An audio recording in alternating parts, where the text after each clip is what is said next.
Neste vídeo estaremos lidando com o que nós denominamos de voz passiva e voz ativa. Cada um desses assuntos, voz passiva e voz ativa, merecem um estudo mais aprofundado, mas este vídeo em particular vamos estar fazendo uma comparação direta entre esses dois. Ou seja, por mais que querendo ou não vamos aprender o que é a voz passiva e a voz ativa, o principal objetivo aqui é, na realidade, sabermos de uma forma bem clara a diferença entre ambos. Então, vamos lá. Nas frases escritas na voz ativa, o sujeito executa a ação, ou seja, ele é ativo, proativo, é ele que executa, é ele que faz acontecer. Em sentenças escritas na voz passiva, o sujeito recebe a ação passivamente. Não é ele que faz, mas são outros que fazem a ação para com ele, e ele simplesmente recebe. Então vejamos aqui o exemplo. I wrote a book. Eu escrevi um livro. Esta é a voz ativa. E aqui eu estou me definindo como protagonista dessa ação, como o principal. Eu executei isto, portanto, eu escrevi o livro. Agora, the book was written by me.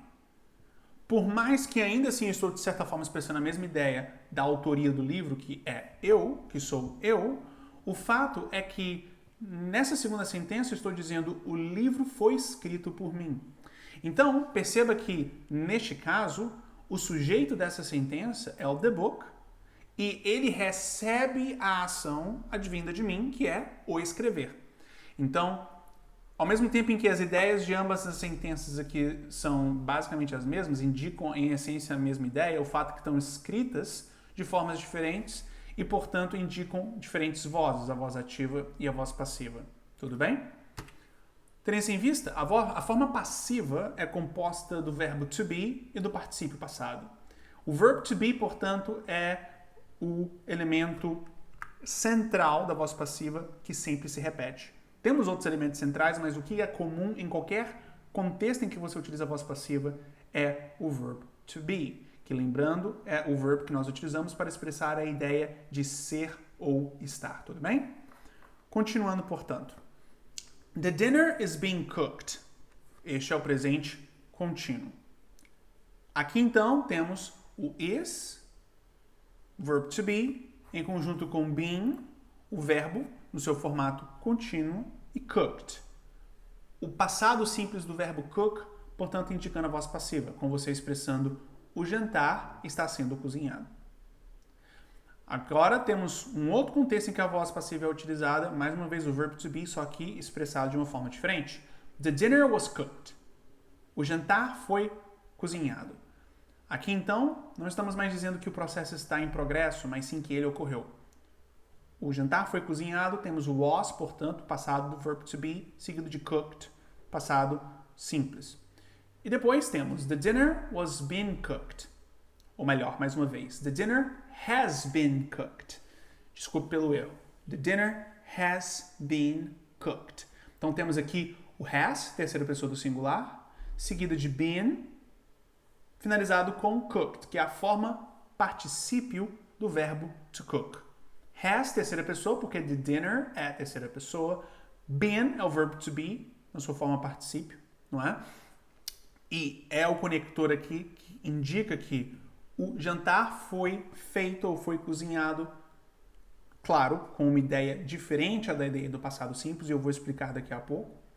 Depois o cooked. O mais importante aqui, antes de irmos para essa diferenciação entre o passado simples e o presente perfeito na voz passiva, é você perceber que temos aqui efetivamente o verbo to be sempre presente na sentença, independente de qual seja a forma como que nós expressamos a voz passiva.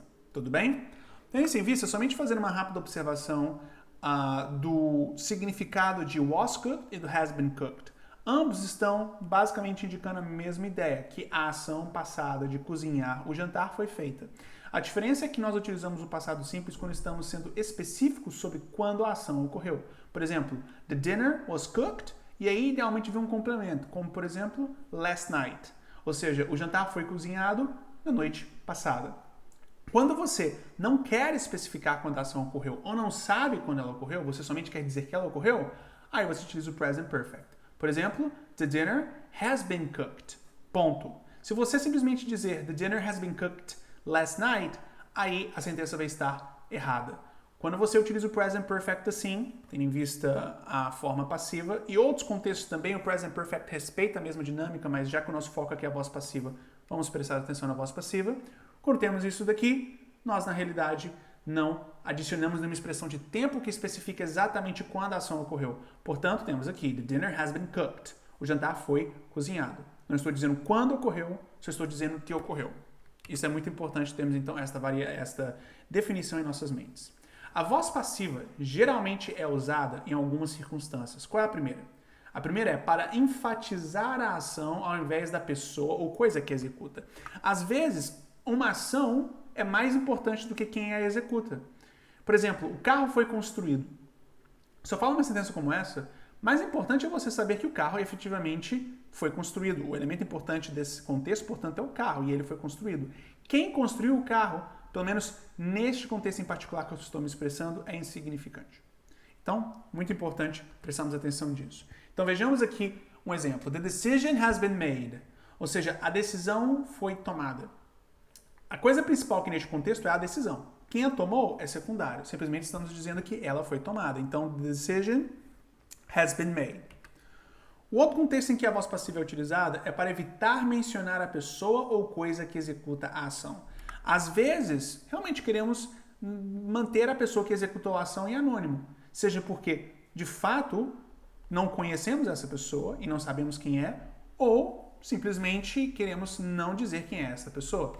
Então, vamos ver aqui essa sentença. The rumors have been spreading at the office. Ou seja, os rumores se espalharam ou foram espalhados no escritório. A realidade aqui é, ou você sabe quem espalha os boatos, ou você não tem certeza de quem fez isso. O que você na realidade está simplesmente expressando aqui é que isto foi feito. Portanto, voz passiva, mesmo no português. Continuando.